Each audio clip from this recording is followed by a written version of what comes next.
OK, aujourd'hui, j'avais envie de faire une vidéo depuis déjà trop longtemps pour les gens qui travaillent derrière des écrans. OK?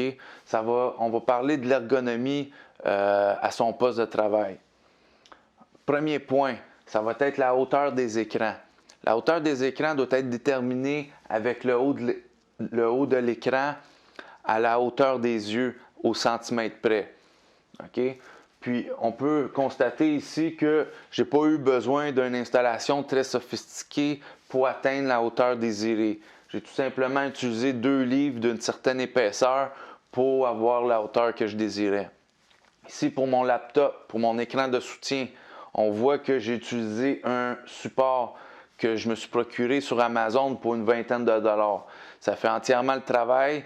Puis je suis très satisfait là, depuis que je me suis procuré cet équipement-là. OK. Deuxième point, très important, que je vois trop souvent. OK. Les gens vont travailler souvent avec plusieurs écrans, comme moi, exactement comme ça. Ou des fois, on peut en voir qui ont 3 écrans ou même 4. Ce qui est important là-dedans, c'est de travailler principalement sur un écran. OK? L'écran de soutien est là simplement temporairement pour un soutien visuel de quelques secondes seulement. 2-3 minutes sur l'écran de soutien, c'est déjà trop long. OK? Vous pouvez faire le test à la maison. Si vous si vous tournez la tête comme ceci pendant 2-3 minutes, vous allez déjà commencer à sentir une tension. C'est contraignant pour la région cervicale. Puis avec le temps, on peut parler de décennies ou même moins que ça. Ça peut créer des dommages très importants là, au niveau cervical. OK, un autre point. Ça n'a pas nécessairement en lien avec la colonne vertébrale, mais ça peut apporter un confort au niveau des poignets. Okay? C'est un petit coussin que je me suis procuré pour une vingtaine de dollars, encore une fois, chez Bureau en gros. Ça permet d'éviter aussi d'avoir des problèmes avec les tunnels carpiens dans le futur. Puis ça améliore le confort durant ta journée. OK? Donc, ça, c'est un autre point. Un autre point très important, c'est de garder les épaules bien grandes ouvertes, OK? Mais on ne se concentre pas sur les épaules. On se concentre seulement sur notre sternum. Notre sternum doit être bien haut. Puis de cette façon-là, les épaules vont s'ouvrir naturellement. Puis la région lombaire va avoir une courbe plus naturelle, OK? Puis ce qui peut aider beaucoup cette posture-là, ça va être un coussin dorsal que je viens m'appuyer dessus pour partir la courbe ou les courbes de la colonne vertébrale, autant cervicale que lombaire. Ça l'aide à avoir une posture plus naturelle. Okay? Trop souvent, on voit des gens qui vont travailler sur leur ordinateur avec le dos rond comme ça, même les épaules, la tête.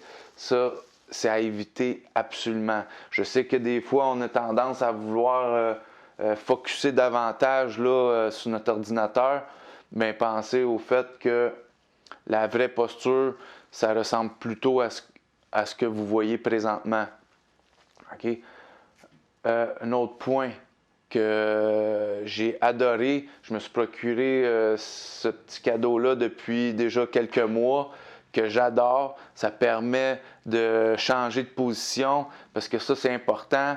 C'est important de ne pas rester assis trop longtemps. Idéalement, il faudrait se lever aux 30 minutes, même 20 minutes peut-être.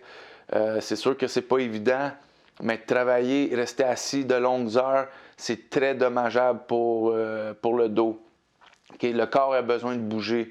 On est conçu, notre corps n'a pas vraiment évolué tant que ça là, dans les derniers milliers d'années, et même les millions d'années qui ont passé.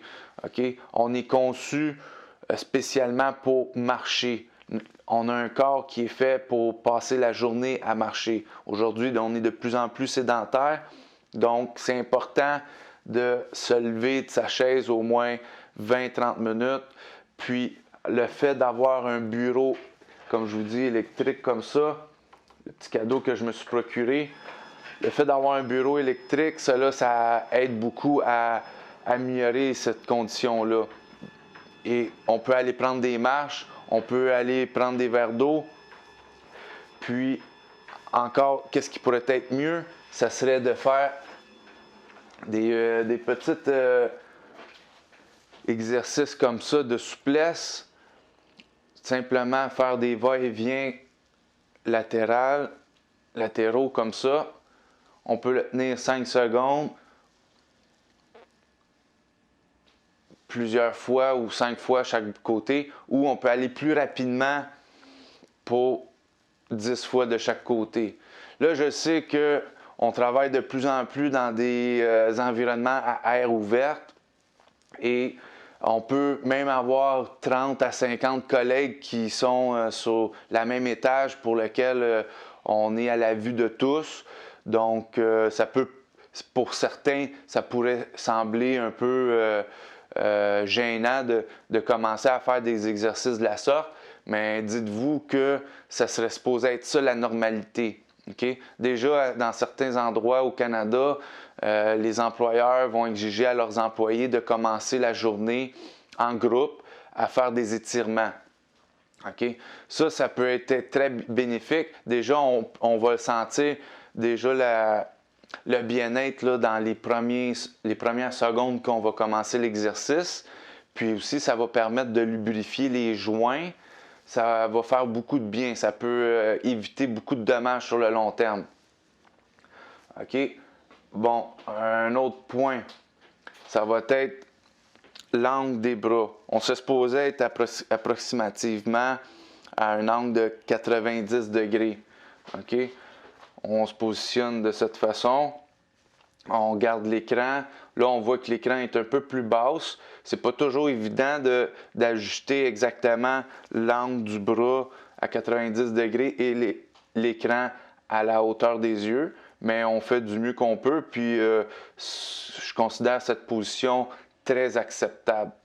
Okay? Le fait de ne pas avoir l'écran trop haut, ça permet de ne pas avoir la tête de cette façon, qui peut engendrer aussi des tensions. Donc, on voit que j'ai mon appui sur les poignets.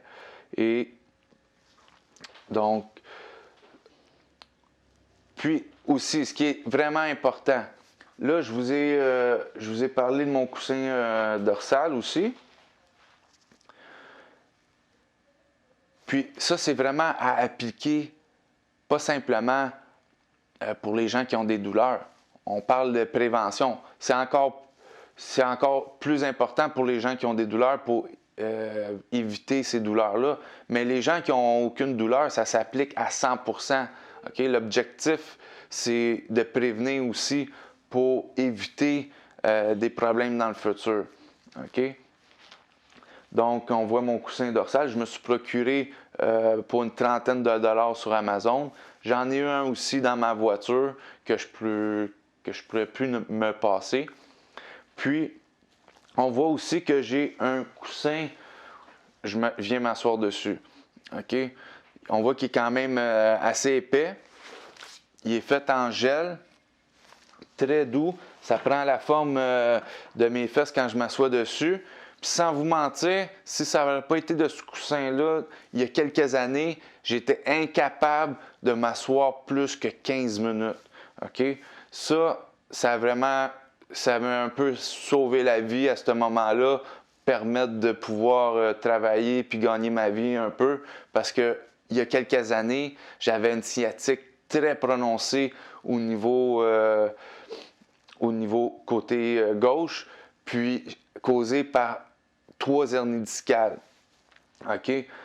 Ça m'a permis vraiment de pouvoir m'asseoir, travailler quelques heures de façon assise. Si ce n'était pas de ça, j'étais incapable de m'asseoir, même sur une chaise qui peut sembler très confortable, plus que 15 minutes.